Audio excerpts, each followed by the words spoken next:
দ্বিতীয় দর্শনে ঠাকুরের সাথে মাস্টারের কথোপকথন চলতে থাকলো।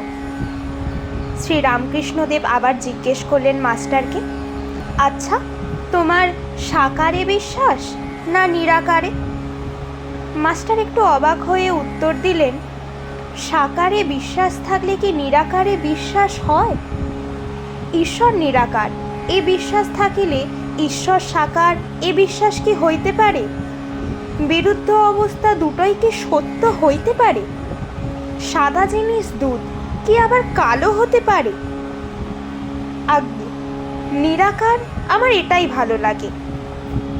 শ্রীরামকৃষ্ণ বললেন, তা বেশ, একটাতে বিশ্বাস থাকলেই হলো। নিরাকারে বিশ্বাস তা তো ভালোই, তবে এ বুদ্ধি করো না যে এইটে কেবল সত্য আর সব মিথ্যা। এইটে যেন যে নিরাকারও সত্য আবার সাকারও সত্য। তোমার যেটি বিশ্বাস সেইটিই ধরে থাকবে। মাস্টার দুই সত্য এই কথা বারবার শুনিয়া অবাক হইয়া রইলেন। এ কথা তো তাহার পুঁথিগত বিদ্যার মধ্যে নাই। তাহার অহংকার তৃতীয়বার চূর্ণ হইতে লাগিল, কিন্তু এখনো সম্পূর্ণ হয় নাই। তাই আবার একটু তর্ক করিতে অগ্রসর হইলেন। তিনি বললেন, আজ্ঞা, তিনি সাকার এ বিশ্বাস যেন হলো, কিন্তু মাটির প্রতিমা তিনি তো নন।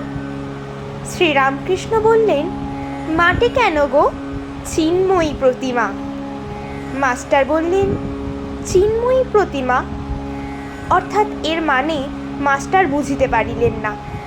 বলিলেন, যারা মাটির প্রতিমা পুজো করে তাদের তো বুঝিয়ে দেওয়া উচিত যে মাটির প্রতিমা ঈশ্বর নয়, আর প্রতিমার সম্মুখে ঈশ্বরকে উদ্দেশ্য করে পুজো করা উচিত।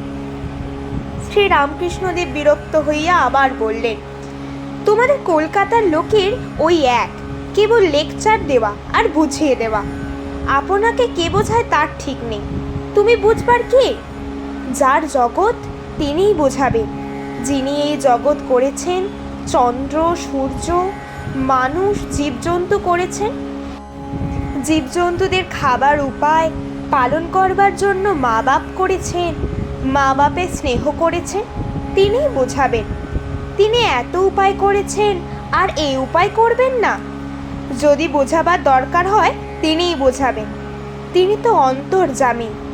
যদি ওই মাটির প্রতিমা পুজো করাতে কিছু ভুল হয়ে থাকে, তিনি কি জানেন না তাকেই ডাকা হচ্ছে?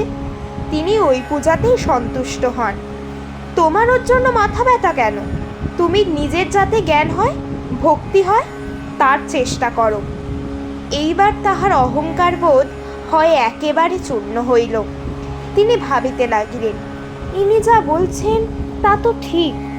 আমার বোঝাতে যাবার কি দরকার?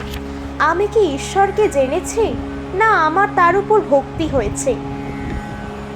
আপনি শুতে স্থান পায় না শঙ্করাকে ডাকে।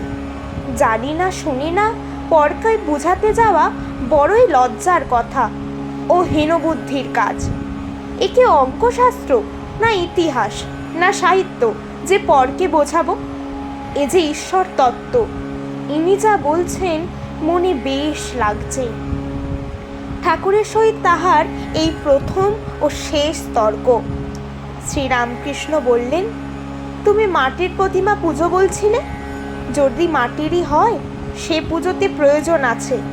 নানা রকম পুজো ঈশ্বরই আয়োজন করেছেন।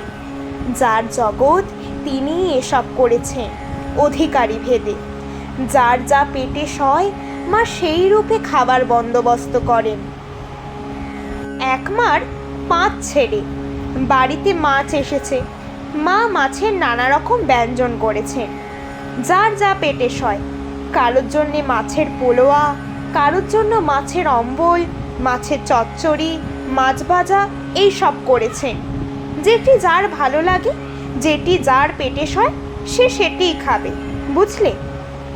মাস্টার সবিনয়ে জানালেন, আজ্ঞে হ্যাঁ ঠাকুর, বুঝলাম। রামকৃষ্ণ শরণম রামকৃষ্ণ শরণম রামকৃষ্ণ শরণম শরণে।